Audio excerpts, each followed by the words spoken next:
Salut à tous, bienvenue pour cette nouvelle vidéo. Alors oui, ça fait maintenant presque 2 semaines qu'il n'y a pas eu de vidéo sur la chaîne. Alors il y a 15 jours, tu le savais puisque je te l'avais annoncé, j'étais en déplacement. Alors au cours de cette semaine de déplacement, j'avais quand même tourné cette vidéo, mais comme elle ne me plaisait pas, eh bien je ne l'ai pas postée et donc je la retourne aujourd'hui. La semaine dernière, pour être très honnête, je n'étais pas très motivé. Donc plutôt que de faire une vidéo ou 2 vidéos où ça se ressente, j'ai préféré ne pas faire de vidéo du tout. Donc je recommence cette semaine. Alors pour cette première vidéo, je l'ai appelée les 3 E. Alors 3 valeurs, c'est écouter, entraider, émerveiller. Ce sont 3 valeurs que j'ai dégagées de mon expérience personnelle. Alors écouter, il y a 2 façons d'écouter. Alors il y a écouter, s'écouter soi pour se poser les bonnes questions, et puis il y a écouter la nature. Alors s'écouter soi, c'est se remettre un petit peu en question et de savoir qu'est-ce que l'on veut lorsque l'on va aller soit se balader, soit faire des images dans la nature.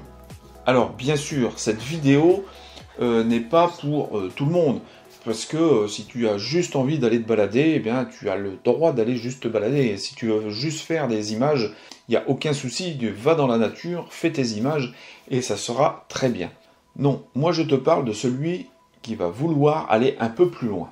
C'est-à-dire qu'il va essayer de se poser des questions pour progresser dans son travail photographique, mais également en fait dans son état d'esprit lorsqu'il va aller en fait dans la nature.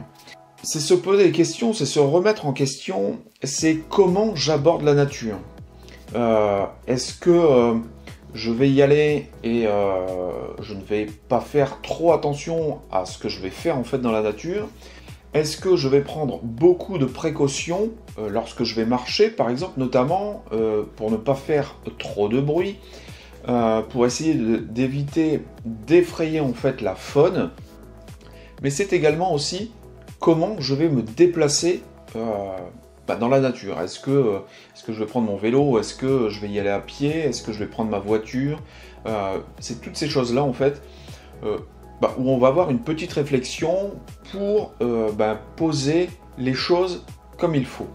Est-ce que je vais dans la nature pour essayer de comprendre les interactions qu'il peut y avoir entre le vivant, la flore, la faune et l'environnement? Si je pars de ce principe, je vais faire attention lorsque j'arrive sur le lieu à ce que je vais faire, à comment je vais me déplacer. Alors bien sûr, tout va dépendre aussi de ce que tu vas rechercher. Si tu recherches des fleurs par exemple, ou si tu recherches des insectes, tu ne prendras pas forcément les mêmes précautions que si tu recherches des mammifères tels que du chevreuil, tels que du sanglier, ou par exemple des oiseaux. Alors ça, je t'en avais déjà parlé en fait dans une autre vidéo qui s'intitulait le dérangement animalier. Tu ne vas pas, il va vraiment falloir que tu observes, que tu te fasses ta propre opinion de l'endroit où tu vas aller dans la nature. Et puis à partir de là, eh bien tu prendras les décisions que tu penses être les bonnes pour faire le moins de dérangement possible à l'endroit où tu vas aller. Alors je pense que si tu veux aller un petit peu plus loin que juste balader ou juste faire des images, eh bien il va aussi falloir que tu te demandes si certaines croyances, certaines idées, on va plutôt appeler ça des idées reçues, parce que bien souvent lorsque je rencontre des gens dans la nature, les gens se baladent et parlent très très fort. Et j'ai déjà entendu des gens parler et dire c'est fou, enfin on voit jamais rien dans la nature. Oui, mais il y a peut-être des questions à se poser, il y a peut-être des croyances, enfin des idées reçues à voir de façon différente, Tu ne peux pas aborder la nature pour toi aller chercher du chevreuil par exemple ou des oiseaux si tu parles trop fort. C'est juste pas possible. Si tu parles trop fort, que tu marches trop bruyamment, les animaux vont te repérer très facilement. Et ce qu'ils vont faire, c'est qu'ils vont certainement avoir peur et ils vont s'en aller. Donc tu ne vas pas pouvoir observer grand-chose. Donc tu vois, il y a vraiment un état d'esprit à avoir si tu veux vraiment observer, si tu veux vraiment t'investir dans ta démarche photographique. Il y a aussi le fait que beaucoup de gens, lorsqu'ils sont dans la nature, oublient qu'ils sont dans la nature et qu'ils sont invités, et qu'ils ne, c'est pas eux. Alors, bien sûr, c'est eux qui vont dans la nature, hein, c'est nous qui allons nous balader, mais je crois qu'il faut vraiment prendre cet état d'esprit, cette idée que nous sommes simplement des invités et que nous ne pouvons pas faire n'importe quoi en fait dans la nature. Alors bien sûr, juste avant, je t'ai parlé de ne pas parler trop fort, mais alors ça, c'est plus pour toi pouvoir observer des choses. Mais il y a encore énormément de gens qui pensent qu'en étant dans la nature, ils ont le droit de jeter tout et n'importe quoi en fait dans la nature. De laisser les déchets dans la nature. Alors ça, je suis complètement contre. Pour la simple et bonne raison que très régulièrement, lorsque je me déplace à un endroit, il y a souvent des déchets. Alors, ce n'est pas forcément toujours des gens qui vont laisser les déchets à cet endroit-là. Ça peut être le vent qui apporte ces déchets, mais il y a quand même des gens qui vont jeter en fait dans la nature. Quand ils vont prendre un chewing-gum, ils vont prendre leur papier et le jeter. Le chewing-gum, quand ils vont en avoir marre de l'avoir dans la bouche, eh bien ils vont le prendre, ils vont le jeter.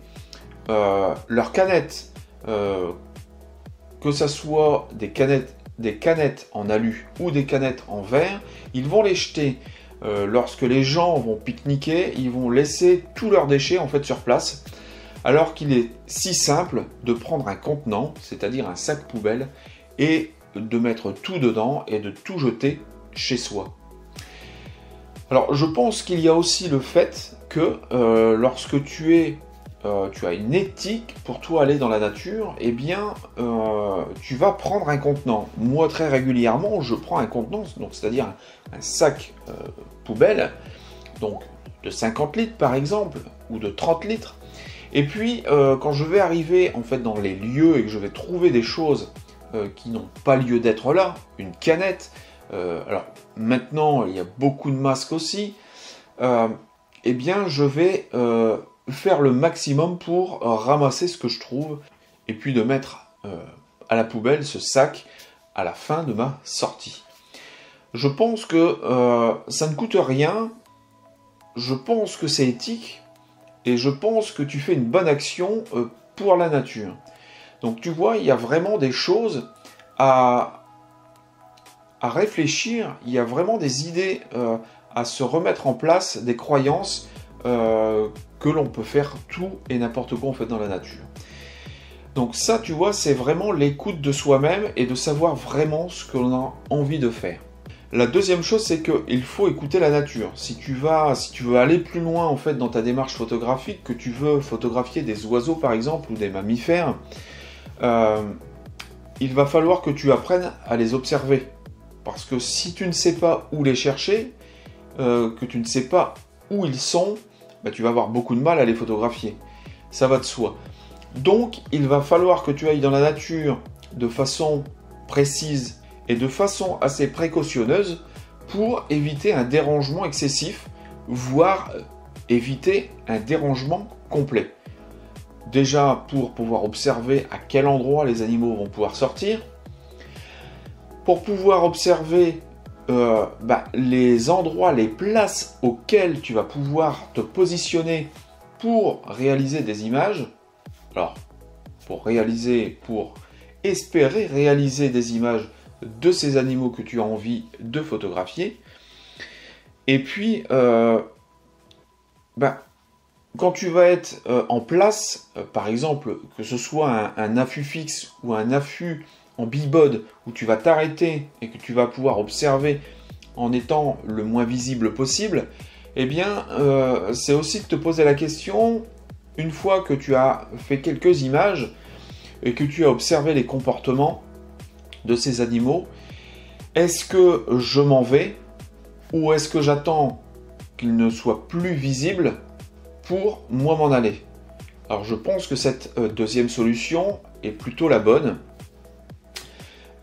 Tout simplement parce que s'ils ne t'ont pas repéré et que tu fais 4-5 photos et que tu décides au bout de 15 minutes de t'en aller, bah forcément ils vont te voir, ils vont t'entendre, ils vont te voir et ils vont très certainement te sentir. Donc le but c'est de ne pas les effrayer, de les effrayer le moins possible. Donc je pense très sincèrement que quand tu auras fait tes quelques images, que tu les auras observées un petit peu, mais continue de les observer, même si tu ne fais pas d'images.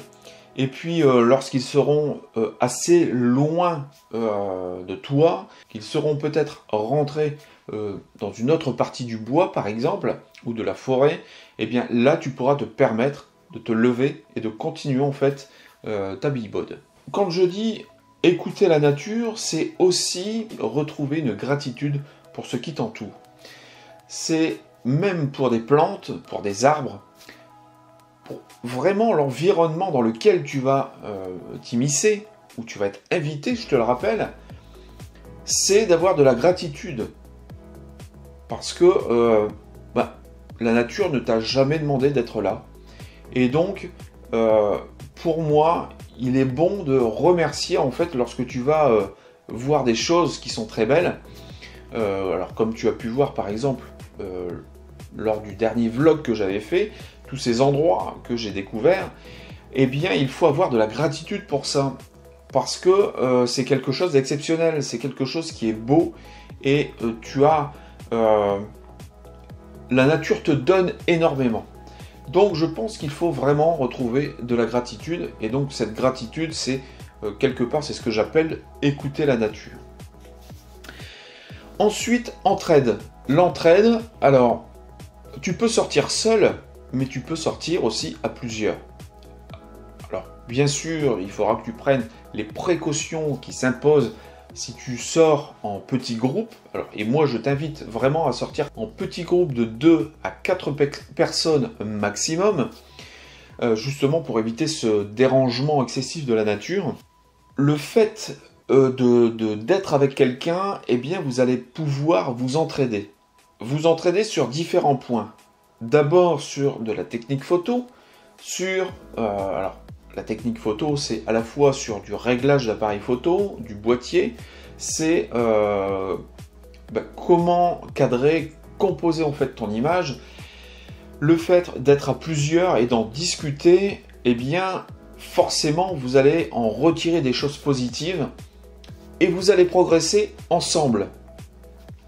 Mais donc en gros vous allez créer de meilleures images. Mais il y a également le fait de s'entraider en fait sur ce que l'on va découvrir. Bien sûr que chacun ne connaît pas tout et que une autre personne peut apporter des renseignements sur ce que l'on peut voir en fait dans la nature. Et donc, peu importe que ce soit sur de la faune ou de la flore, eh bien, on va pouvoir connaître ce que l'on voit, ce que l'on va photographier. Et ça, je pense que ça peut être vraiment très bien de le faire à plusieurs. Alors après, tu peux le faire de façon différente. Bien sûr, tu peux sortir avec un binôme et puis avoir 2, 3, 4 personnes avec lesquelles tu vas converser. Alors, je pense notamment sur les réseaux sociaux, puisque c'est assez facile à l'heure actuelle de pouvoir converser avec des personnes qui habitent dans la même zone géographique que toi, et de discuter avec et de savoir ce qu'elles voient, ce qu'elles photographient, les espèces, qu'elles soient de flore ou de faune, et de voir ce que tu peux toi apporter en plus de ce que tu vas pouvoir observer. Et ça va vraiment vous permettre ensemble de déterminer où sont les espèces et de pouvoir les photographier et d'inviter en fait les gens à venir les photographier. Et donc ça va vraiment créer une communauté et vous allez vraiment progresser ensemble. Et ça, c'est juste génial. Alors, bien sûr, on peut rester sur un niveau local, donc par exemple à une ville, aux alentours de la ville, mais tu peux aussi avoir une communication avec quelques personnes dans ton département, dans ta région. Et puis, tu peux élargir à quelques personnes aussi sur l'ensemble de la France et de discuter des mêmes choses, que ce soit un problème technique, d'appareil, de composition, de réglage, mais aussi de ce que vous allez découvrir sur vos lieux de balade et vos lieux de photographie. Alors je pense qu'il y a vraiment quelque chose à faire pour l'entraide, et puis en plus, plus vous allez vous entraider et plus vous allez progresser rapidement. Parce que dès que vous allez avoir un problème, eh bien, il y a forcément quelqu'un qui va vous apporter la solution. Alors, l'émerveillement, c'est vraiment de s'émerveiller de petites choses et de choses simples. Je t'invite vraiment à t'émerveiller de tout et de rien. Lorsque tu vas dans la nature, c'est vraiment... Alors, comme je te le disais en fait dans la première partie, c'est d'avoir de la gratitude pour les choses qui t'entourent. C'est vraiment de retrouver un émerveillement pour de simples choses. Sur de l'herbe par exemple, lorsque tu vas avoir le matin de la rosée sur l'herbe. Il faut que tu t'émerveilles de ces petites choses. Une coccinelle, lorsqu'elle va être posée sur un brin d'herbe, ou sur une fleur, ou sur un champignon, émerveille-toi de ça, parce que c'est juste merveilleux. Alors bien sûr, s'émerveiller des plus petites choses, mais s'émerveiller aussi des choses autres, plus grandes, que tu vas pouvoir découvrir. Émerveille-toi d'un paysage, émerveille-toi d'un bois, émerveille-toi d'un plan d'eau, d'une zone humide, émerveille-toi d'animaux un peu plus gros, lorsque tu vas les rencontrer, lorsque tu vas voir un chevreuil. Alors ça me rappelle la dernière sortie que j'ai faite pour aller voir les orchidées, donc c'était la semaine dernière. Eh bien, lorsque je suis arrivé sur le lieu, j'ai un brocard et une chevrette qui sont passés juste devant moi, juste devant la voiture. Eh bien, je me suis émerveillé de ça. Ça faisait longtemps que je n'en avais pas vu. Hein, les derniers datent de plusieurs mois. Et en fait, le brocard était juste merveilleux. Il avait des bois magnifiques. Et puis, ils sont passés tout doucement en fait devant moi. Ils sont partis dans le champ. Donc, je suis vraiment passé tout doucement et je les ai observés. Alors, je ne me suis pas arrêté pour ne pas leur faire peur, mais je les ai observés. Et c'était juste merveilleux. Je me suis émerveillé de ça. Le brocard était vraiment splendide. Donc, tu vois, il faut vraiment t'émerveiller de choses simples. Moi, je vais le répéter souvent, mais je pense que les choses les plus simples, s'émerveiller de choses les plus simples, eh bien, c'est ça qui va te faire grandir. C'est ça qui va te redonner en fait de la gratitude pour les choses qui t'entourent, que tu vas réapprécier de petites choses et que tu vas être bien, que tu vas avoir un état d'esprit qui va être serein et que tu vas avoir des pensées positives. C'est vraiment de s'émerveiller de toutes ces petites choses, de tout ce qui nous entoure.